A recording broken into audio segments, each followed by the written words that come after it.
Hello and namaste beautiful people. Welcome to my another mini vlog. ऐना हेर्दै थिएँ, my hair was so messy. So today I'm gonna make one accessories for my hair. त्यो के होला भनेर चाहिँ video अन्तिमसम्म हेर्नु होला है.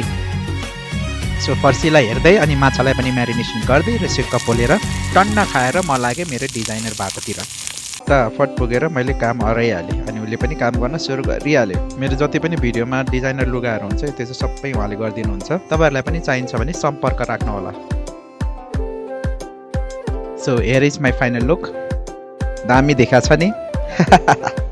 घर फर्किँदै थिए भाइरल भएको बहिनीले फेरि उसको गुनासो सुनाउनतिर लागिहाल्यो. सुनौँ है त. भाइरल भइसक्यो अनि डिलिट भयो. भाइरल भएको आइडी कसरी डिलिट भयो र?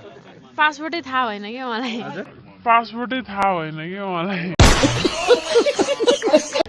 अनि त्यसपछि घरमा आएँ र साथीलाई पनि खाना बोलाएँ. खाना खाने क्रममा मैले साथीको लागि पनि एउटा गिफ्ट ल्याइदिएको थिएँ. हेर मैले त्यो गिफ्ट चाहिँ के रहेछ. एउटा चाहिँ मैले आफ्नो लागि बनाएको थिएँ र एउटा चाहिँ मैले मेरो साथीको लागि बनाइदिएको थिएँ.